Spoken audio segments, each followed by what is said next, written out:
到处都充满羡慕的目光。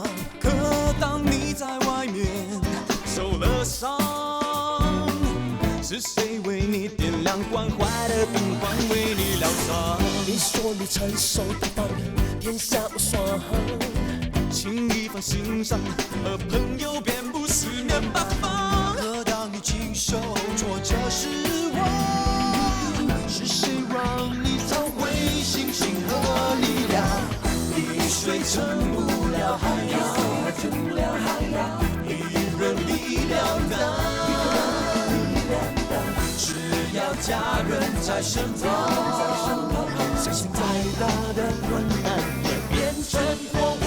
无论大事小事，大家一起扛，它一定让你远离感伤。无论伤心开心，大家一起唱。可只有这样，就会有天堂。无论幸福祝福，大家一起想。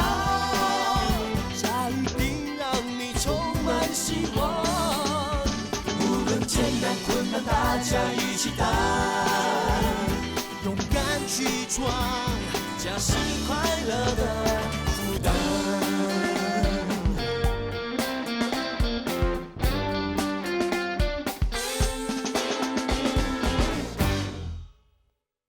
我跟你说，如果你不出来的话，我就跟你离婚。反正等你从上海回来，迟早也会跟我离婚啦。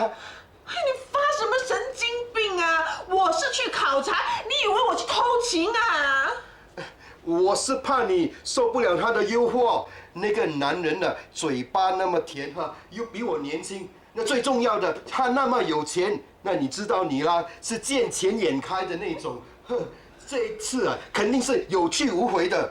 去你的头啊！什么有去无回？我要坐飞机了，你乌鸦嘴，你在诅咒我是吗？你快开门了，出来开门啊！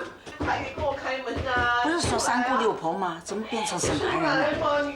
难怪顾家这么紧张。男人是谁嘞？你快开门啊！威廉，你站在那里干什么？快来帮忙啊！我要大便。你雅西，来帮我的忙开门啊！帮我的忙啊！这是你家务事，我不方便呢。你们怎么一个两个帮他不帮我啦？坐飞机就要起飞了，为什么你要跟我作对呀？人家是请我坐 business class 的，我这辈子坐飞机都没有坐过 business class 呢。我以为这次可以好好享受一下，你却跟我作对。我告诉你啊，如果这次我上不了飞机啊，我一定跟你没完没了。你开门呐，你开门呐，快点！啊，开门呐！你看他哭成这个样子，来来去去，还不是为了贪那么一点小便宜？姑姑的为人你又不是不知道。那个男人到底是谁这么阔气啊？商务舱啦，什么住酒店，世界上有这么好的事儿啊？老板娘，查到了，啊，那个男的还在开一的店呢。到底是谁呀？刘爱莲的弟弟呀。我早就猜得到，难怪家父结婚的时候啊，那姐弟俩会跑来闹事。为了贪这么一点好处，竟然出卖自己人，这种亲戚啊，要来做什么？哎，你在干什么？赶他走啊！这种亲戚还要来做什么？你看你弄得我都装得糊了。不要在这里闹了，我们还要做生意。你听到没有？人家在赶我们了，你还不出来？出来啊！出来啊！不要再敲了，门都敲烂了。树根，你出来了。大嫂，你再等一会儿，飞机快要飞了。这一趟飞机飞了，还有下一趟啊！人家的心啊，如果真的要飞的话，你能阻止得了吗？为什么你就想不通啊？你们要闹的话，去别的地方闹，我这里真的是还要做生意哦。你听到没有？现在人家嫌我挡住他们做生意了，你出来啊！你给我滚出来！出来啊！你听到没有？出来啊！出来！给我出来！伸头！伸头！不要打了！还给我伸头！不要打了！不要打了！不要打了！姑姑走啦。啊，走了。哎呀，护照，他拿走了。完了，要完早都完了，你挡得了今天，能挡得了明天吗？不行，我不能眼巴巴的看着他送羊入虎口，我要跟他去上海。人家说便宜莫贪，你这个姑姑啊，就是看不开这一点。那个臭女人的弟弟会那么好心，招待她去上海又吃又住，我看一定有什么目的。哎，那个男的会不会看上开怡啊？有这样的可能吗？很难说，现在流行姐弟恋嘛。哼，你以为她是王妃呀？如果他不是看上姑姑的人，那一定是看上姑姑的钱了。那不是不可能的事情啊！你姑姑平时省吃俭用，现在身价有100万，又不出奇啊。可是我看并不是那么简单，我看80%是针对我。那个刘爱莲早就想找我报复，开怡呢早想拿回这个快乐玉，他们2个正好一鼻孔出气。我觉得姑姑跟那个刘爱莲都不难应付，要提防的反而是刘爱莲的弟弟，这个人看起来城府很深了。我才不怕他们，他们要来就来吧，看他们能把我怎么样。妈，有句话我不知道该不该说。说吧，难道你还怕我生气不成？你应该认真的找个接班人了。我有想过啊，可是你说能找谁呢？二姐啊，二姐现在的情况你也了解的，她急着找工作，不如叫她来店里帮忙吧。二姐这个人也比较理智，以前她是当经理的，在管理方面也有一定的经验。我有想过啊，如果我这样做的话，嘉喜呢？他不止一次跟我开口过，我从来没有叫他过来帮忙。如果让佳瑜进来的话，他一定以为我要把快乐鱼交给他，他不跳起来才怪。哎呀，哎呦，哎，啊呜，哎呀，啊呜，哎呀，哎呀，哎呦，哎呀，妈咪，爹地吼我来看你了。你们不要讲好心啊！你们不要进来，我不要见你们的。啊呜！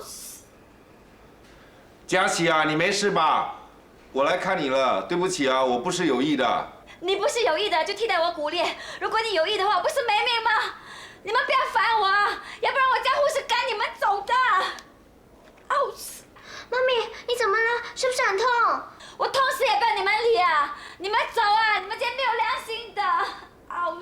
妈咪，我一定会在外面等你，一直到你想见我的。滚啊！我永远不要见到你啊！一个个没有良心的。哎呦！爹地。哎呦！哎呀！为什么会搞成这个样子？我看这辈子，你妈咪是肯定不会再原谅我的。爹地，你不要这样想嘛。妈咪的脾气啊，就像龙卷风一样，来得快，去得也快。等它气消了，它就不会再生气了。不过你妈咪对我可不是龙卷风，而是一场长命雨。而这场雨不停地下着下着，我也不知道它什么时候会停。你妈咪已经气我很多年了，这辈子如果你叫她不气我是很难的。Daddy， 再长命的雨有雨过天晴的一天的啊。只怕还没有雨过天晴，而我跟妈咪的感情已经被大水冲到无影无踪了。Daddy， 你别气馁嘛。我倒是觉得你妈咪对你就好像龙卷风，来势汹汹，不过很快就过去了。毕竟你是她的心肝宝贝，她是绝对不会不理你的。那等下Daddy一走，他就会叫你进去的。文文啊，Daddy要走了，你走不走啊？不要，我要等妈咪。那好，你在这里乖乖坐着等妈咪，不要四处乱跑啊，知道吗？哦。等一下见到妈咪，一定要不停地认错，不可以再顶嘴了，知道吗？嗯。Daddy， 你小心点啊。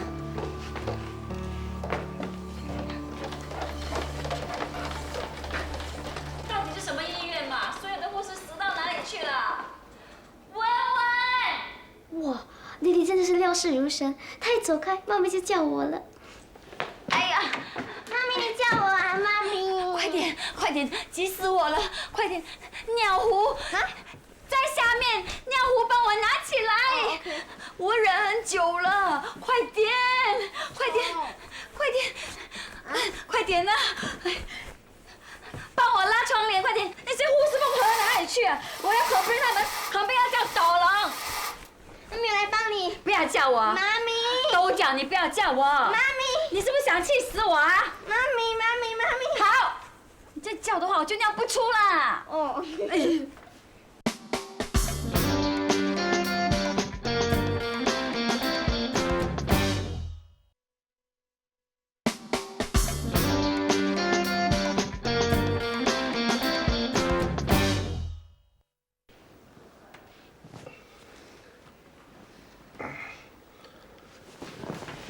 学志，你怎么样了？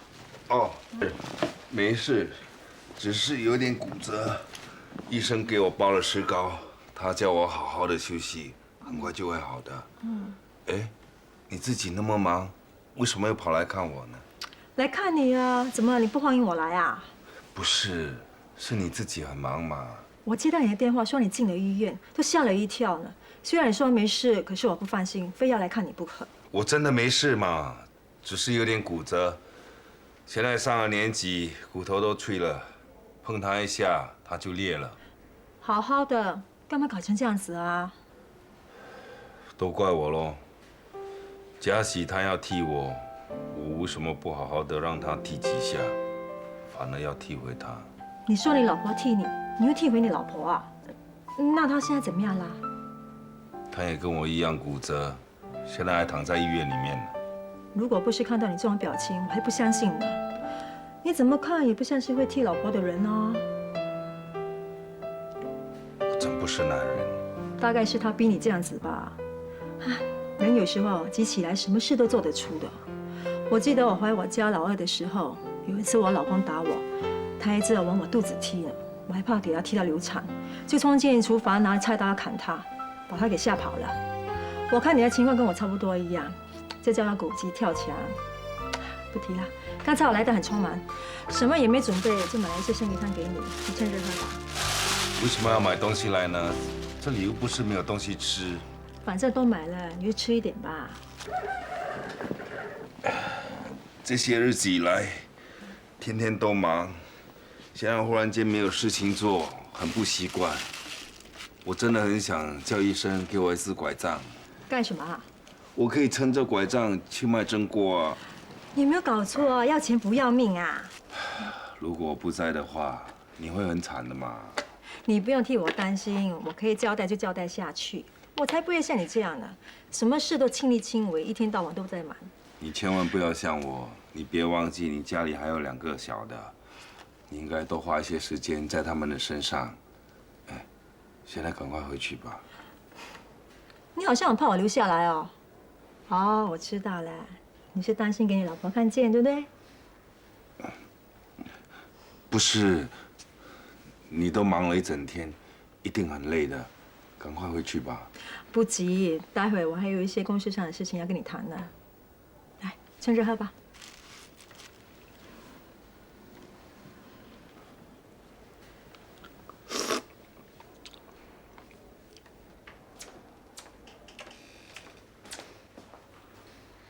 妈咪，我今天晚上留下来陪你，好吗？你不要献殷勤了，我不想见你啊，你滚啊！我不要滚，滚！我就是不要滚。你啊，妈咪，你不要乱动。你不要以为现在啊，我不可以打你，除非我的脚永远不会好，要不然……妈咪，我都叫你不要乱动了，你要打我，我凑近我的脸给你打就是了。你知道我现在一用力脚就痛，你还要我打你？你很厉害啊！那我自己打自己咯。好啦，已经变成一粒红苹果了。我就算要打你的话，我也不会打你的脸的。女孩子一破相，以后不要说嫁人，连找工作都难的。可是我打不到自己的屁股嘞。算了，龙卷风过去了。你回去给我写一篇检讨书，给我好好的自我检讨。为什么这次考试考得那么烂？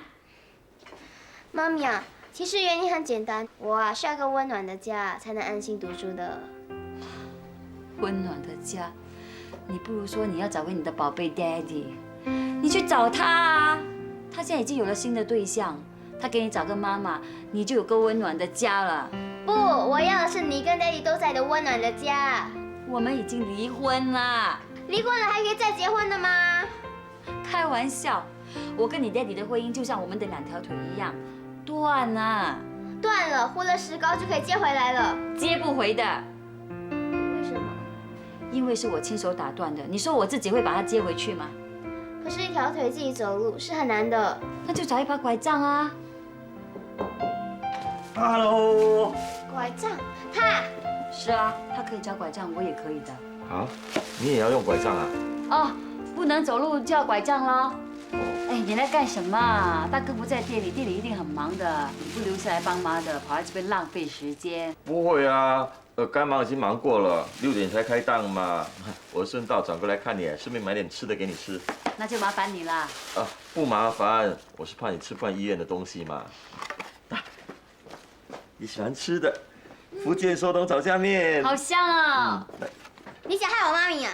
哦，阿妈说寿山不可以吃寿都不可以吃虾的嘞。对哦，我怎么没有想到？不怕，还有牛肉汤。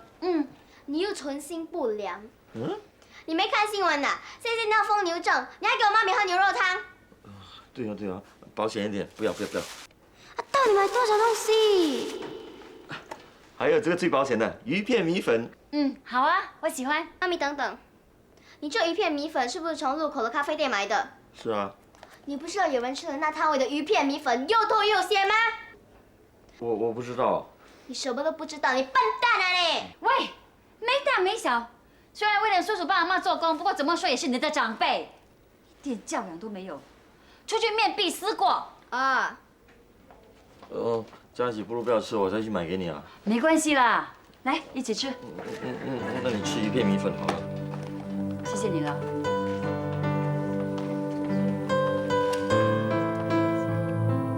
妈妈吃的很烫啊。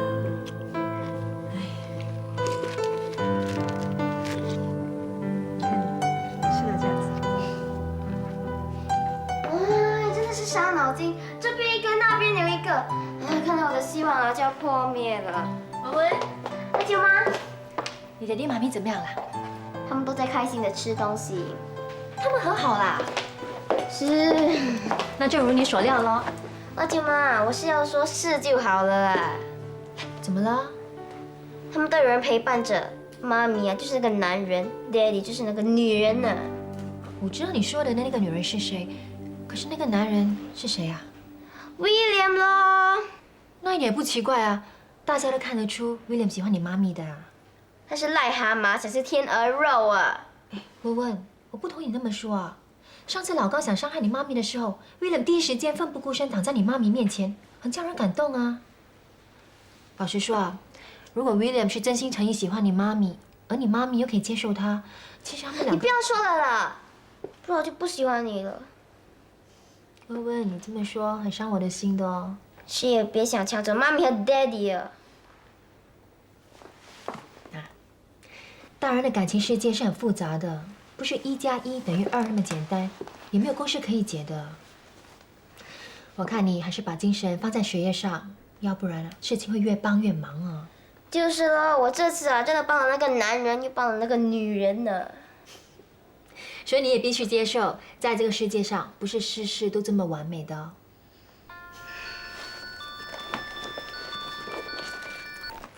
Hello。哦 ，OK，Yes， thanks。阿富汗打来的，就终于出现了。Yes。Okay。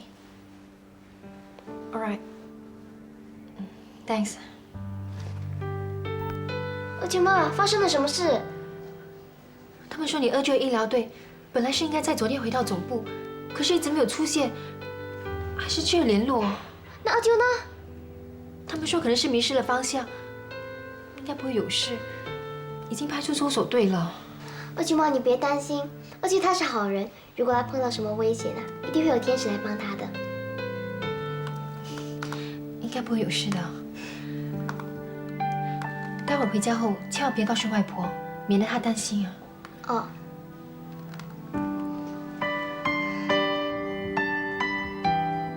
佳琪，这就是我们的孩子，你知道吗？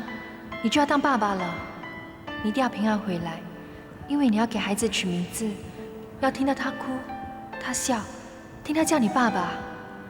佳琪，你听到了没有？不管你在什么地方，不管你碰到了什么事，为了孩子，为了我，你一定要回来。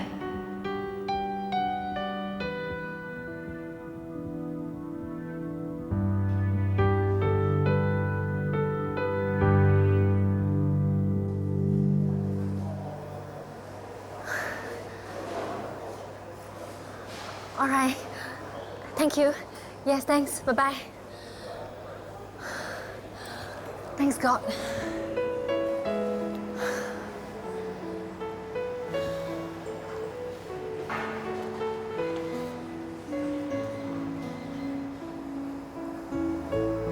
孩子啊，你爸爸的队员说，他们在路上遇到了风沙，队伍走散了。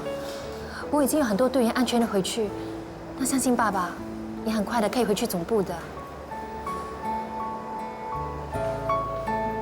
怎么？你真是想告诉爸爸？我比你还急呀！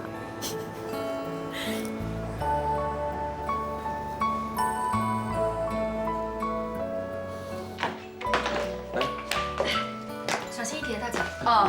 小心门槛，慢慢来。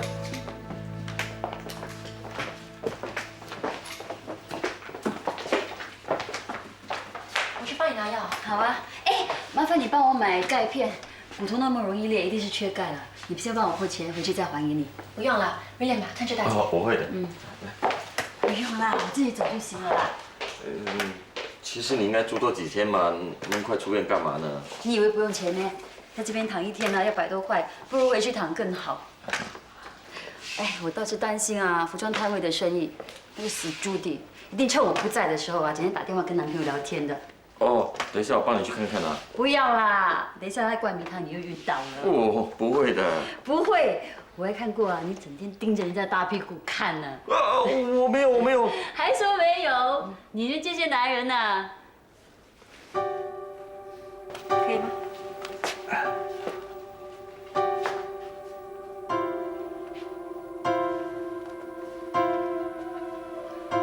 都是没有用的东西，都是贱骨头，又缺又没有用，以为大屁股的女人就好啊？这种女人啊，又淫又荡又贱，最会偷吃的就是这种女人呐！喂，你骂够了没有啊？算了，算了。你不觉得很过分吗？我什么时候骂你啊？我在跟他说话，你那么凶干什么？你明明在讲我啊！我哪有讲你啊？如果你承认自己啊又淫又荡的话，我也没有办法的。算了，算了。来，快！我自己来。狗。你的嘴巴不要那么脏好不好？阿妹她又没有得罪你，你为什么要这样骂她呢？我哪有骂他啊？我在跟威廉说话，威廉是不是啊？是。做人不可以做亏心事的，要不然随便说一句话就会给人家烧到屁股一样。喂，我只是说母狗，你就说我骂他。那如果我说公狗的话，就是骂你啊。那如果我随便说一句狗男女，就是骂你们2个人呢？你简直是……简直什么？你。好了，不要再说了，好好不要说。你不要这样低级好不好？你试试看，如果你让人家骂你是母狗，你会怎么样呢？你敢骂我？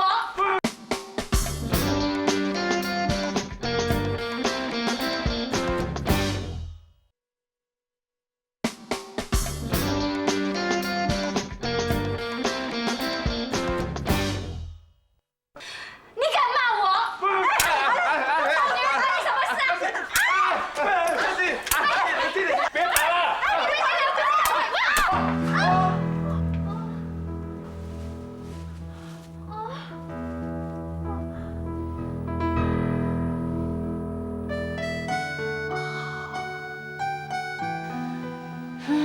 差点就变熊猫了，还好不是打到我的肚子。都是他害的，要不然雅喜啊也不会被打成这个样子，真是一对狗男女。你不要开口闭口啊就骂狗男女，怎么说学子也是文文的爸爸，如果给文文听到，他会怎么想？那就让他看看那对狗男女的真面目喽。哎，婚是你要离的，现在学子跟别的女人在一起，你又要骂，你到底想怎么样？是啊，婚是我要离的，可是他也同意啊。当初我说要离婚，他死都不肯，现在那么好使，一口就答应了，还不是在外面有那个烂女人，恨不得早点跟我离婚。雅琪，怎样了？还好啦。我去拿一点冰块给你敷一敷，这样比较舒服。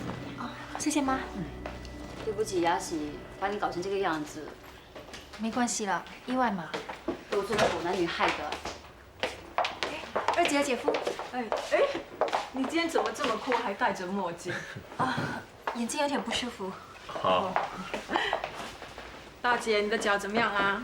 被报道像猪脚一样咯，医生说起码还休息2个星期了。雅琪，妈的。你们不是在忙屋子的事情吗？怎么有空来这里啊？哎呀，我们刚才就是去找房子啊。哈，你们要买房子啊？为什么不找我？我有罗邦嘞。买房子我也想啊，大姐，哪来的钱呢？是啊，我们是租房子啊，因为我弟弟那边啊已经不肯再通融了。他们的律师说啊，过2天啊就叫人家来封屋子，我们的期限到了。啊，这么绝情啊？我们还可以继续住下去的。那还算有点人情味啊。雅喜啊，租金照算，1天500块，你要不要？那不会叫我们去打抢银行更好？耀祖啊，你弟弟怎么这么无情啊？怎么说你都是他的亲哥哥嘛。哎呀，妈的，这个年代啊，现在跟你讲什么亲哥哥、亲姐姐，往往最无情的就是你身边的人。那就好像林学志啊，你们整天说他好，结果现在看清楚他的真面目了。学志又怎么了？泡上别的女人啦！哎呀 ，please 啊，大姐，你都跟他离婚了，他搞别的女人关你什么事？你也管不着啊。谁管他？我只是看不惯他的所作所为，虚伪到要死。虚伪？有谁还会比耀祖的弟弟更虚伪啊？以前在国外读书的时候啊，时不时还打电话叫耀祖寄钱给他去泡妞啊。那个时候是3个前3个后，现在呢也是翻脸不认人呢。以前你们有钱嘛，现在落难了，谁还认识你们？那这一点呢，我感受最深了。以前我还在做 Mercedes 的时候，看到都是笑脸，后来破产了，笑脸都变成臭脸，现实的要命啊！别人给你看笑脸也好，臭脸也好，你不要看他们的衰脸就行了吗？哎呀，佳玉啊，我看你们还是搬出来吧。他弟弟那么无情，一定会把你们赶出来的。哎呀，可是妈的，我们能够搬到哪里？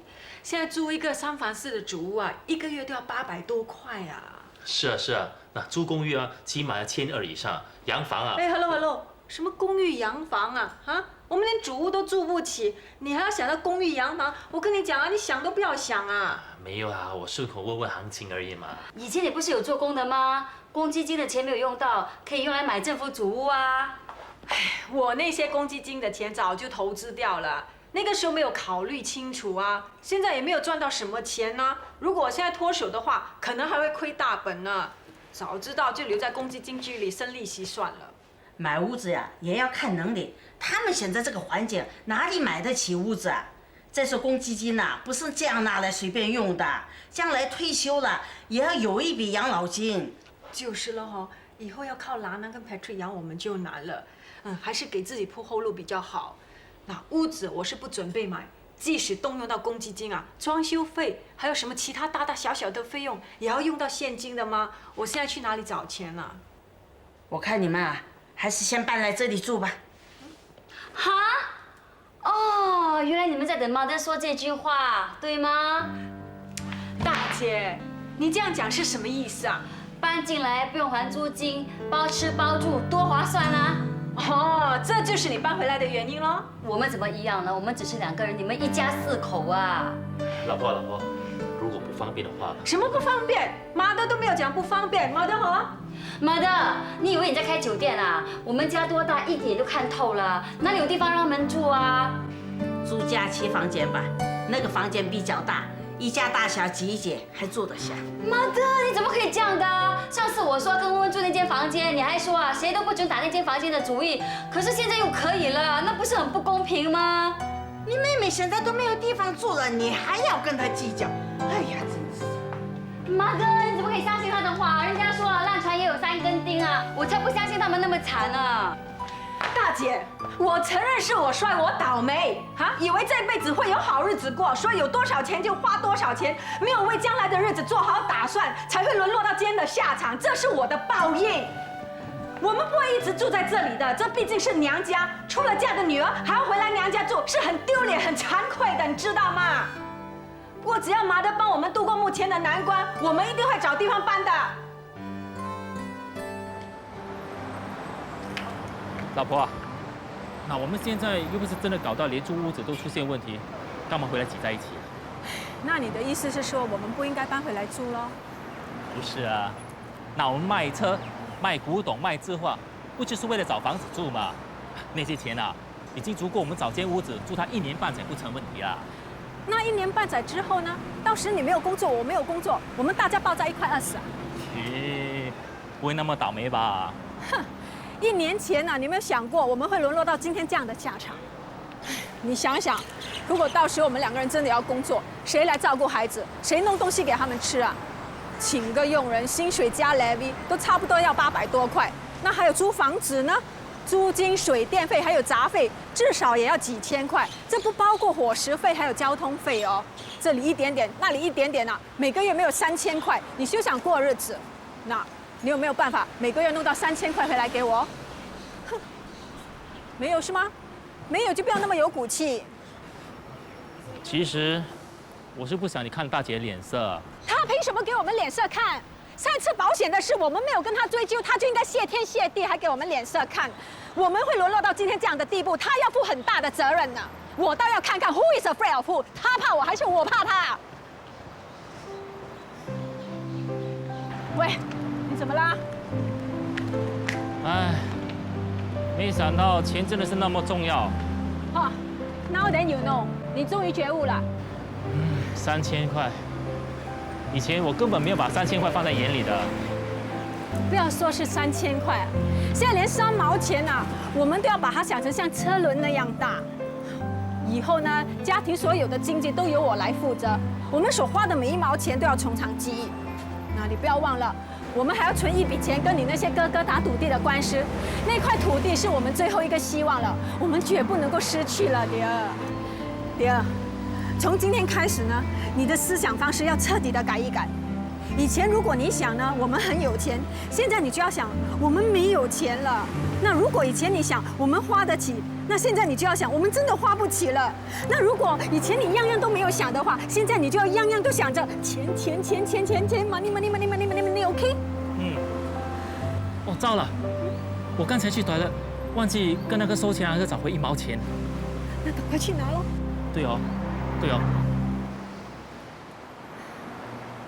谢谢你们啊！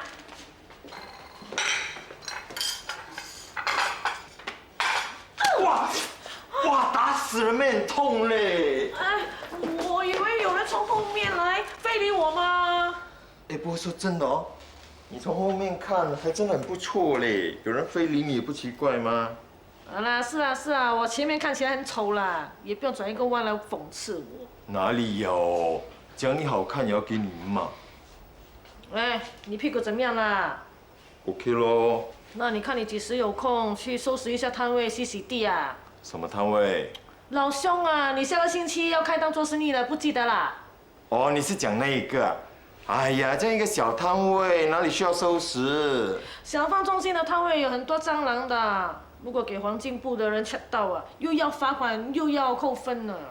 哎呀，下个星期在做生意，不用这样紧张啦。哇，你看你这个人真的是很懒惰嘞。哎呀，我哪里是懒，我这屁股刚好，我是怕等下收拾蹲上蹲下，我的屁股要不佳了嘞。哦，看，你坐下来等我啊，等一下我关店，你跟我一起去收拾咯。啊，哎，你关了店都几点了？来，一天拖一天呐，你不用做生意咩？哎，不如你早收店啦。不行，等一下姑姑会打电话来 check 我的。check 到底怎么样？难道他们飞回来咩？这个不是check不check的问题 ，OK， 是做人要有责任感啊。那姑姑哥跟叔呢，就是不相信我才把整间店交给我看的吗？我不可以随随便便的。这样他们什么时候回来？他们是说过2天，哪里知道准不准？哈，这样你就一个人顶啊？就是咯，还好最近啊顾客比较少，要不然忙死我啦。哎，那你不是很辛苦？哎，其实你应该早一点收摊休息嘛，不要累坏嘞。干什么？我是说，等收了店哦，我们去吃宵夜，然后什么？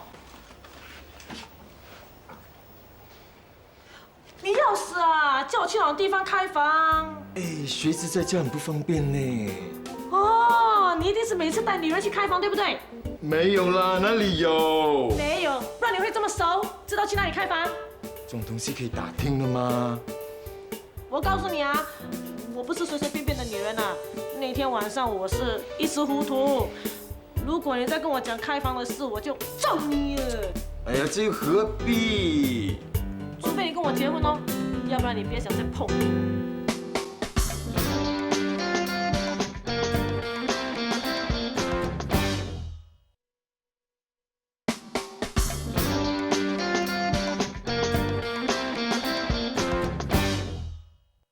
除非你跟我结婚哦，要不然你别想再碰我。开玩笑，结婚？喂，你说什么啊？哈，是不是不想结婚？哎呀，你知道我现在什么都没有吗？结婚不是开玩笑咩？你也知道我给妈的赶出来嘛，就算我跟妈的讲我要结婚，她也不会 support 我。你一个大男人啊，结个婚还要你妈的 support， 你真的是没有出息。人家说靠山山倒，靠人人跑，靠我们自己最好吗？是啦是啦，什么都是你讲啊，你讲的对啦。那就这样说定啊，明天我们去银行开一个户头，那每个月放1500块咯。1500，去哪里找1500？不要告诉我，到时你开单做生意1000块都赚不到。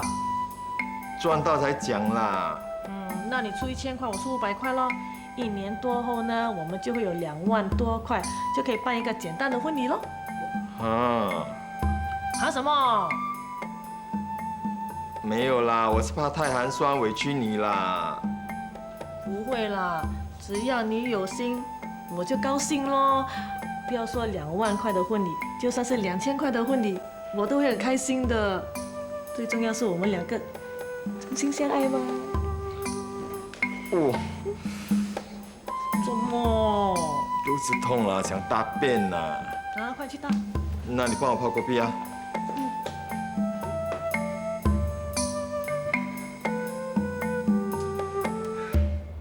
美丽，哎，美丽啊！什么？哎，不如我们不要这样快结婚啦，哎，先同居咯。你想得美啊！谁要跟你同居？同居对女人来说是最没有保障的。结婚也没有保障吗？你看我妹妹，还不是结了婚就离婚？哎，还姑丈跟姑姑嘞？哇，虽然结了婚，还不是一个个人跑，一个去抓奸？哎，说不定啊。现在他们已经在上海哦，打得你死我活了嘞！哎，帮我拿剪刀，那背不来啦。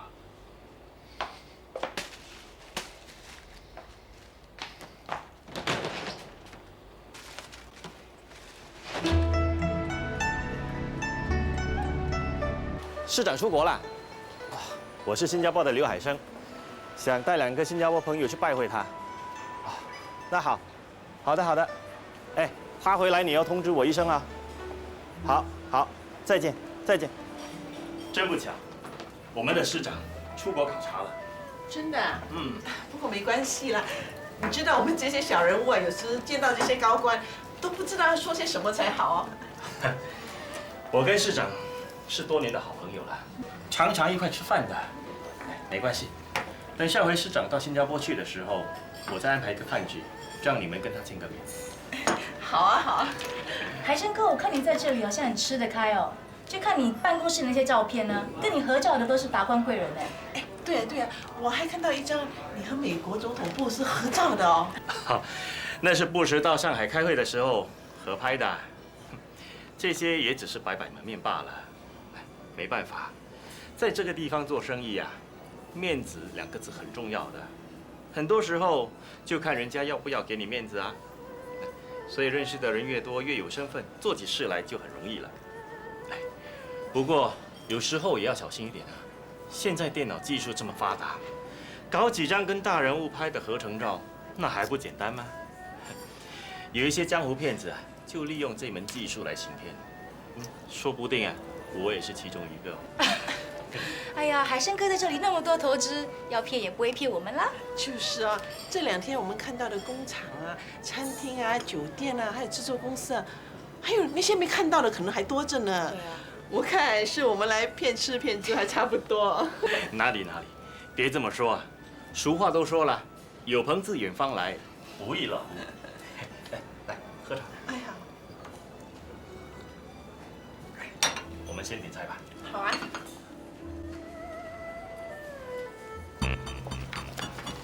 海生哥，你怎么了？没什么，没什么。看他一定是看到你老爸了。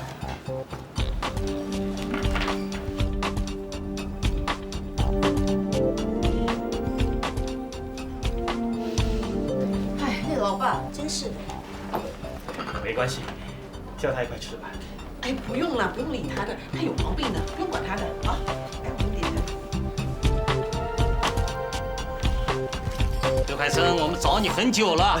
我也找你们很久了，好久不见，好久不见了。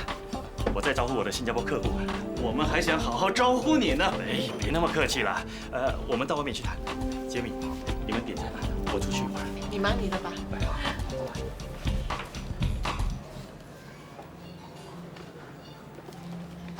喂，我去把你老爸赶走。哎，我去好了。你跟老爸好容易吵起来哦。哎，你跟他说，叫他最好马上滚回新加坡，别老是跟屁虫跟在后面，我的脸都被他丢尽了。好了。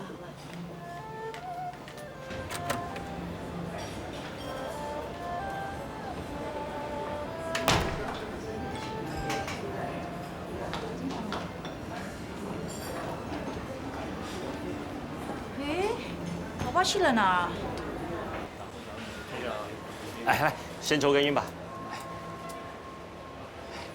那我在新加坡搞的投资非常成功，我们在新加坡的地产业还有饮食业集团发展得很快啊。现在我们正准备回到上海，大展拳脚。那刚才你们2位所看到的，就是我们新加坡地产业大王刘大富的妻子，还有他的女儿啊。啊？我变成刘大富？我管你什么刘大富、刘小富的，你什么时候还钱呢？哎，什么时候还钱？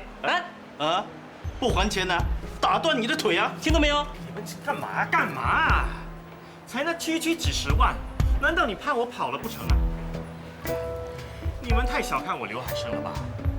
我告诉你们啊，我昨天刚刚在浦东买下一座办公楼，我一出手啊就是5000万，是5000万美金哦。不相信可以打个电话问问报社，我给记者的红包啊，一个就5000元了，来了30个，我花了15万。应酬嘛，该花的就要花，我总不能让我的伯父没面子吧？你说是吗？你们不知道我伯父是谁啊？是刘大富啊，要不然怎么他姓刘，我也姓刘呢？你们真的是不懂谁是刘大富啊？回去翻一翻这一期的《富布斯》吧，在最有钱的华人排行榜中，他名列第8。我现在是他上海的投资顾问。我伯父现在在新天地跟咱们的市长一起喝茶，谈生意啊。真的如我所料，这个家伙真的是个大骗子，最好是被那2个人打死。谢了。哇！怎么会这样？模糊了视线，麻木却熟悉的气息正在蔓延。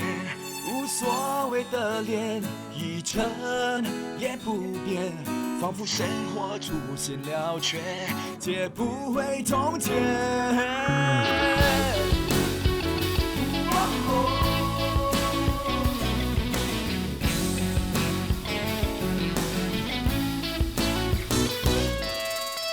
刹那间，一切变得很荒野。相拥划过指尖，来不及言。一转眼之间，我已无法改变，好像是手脚放开，现在视而不见。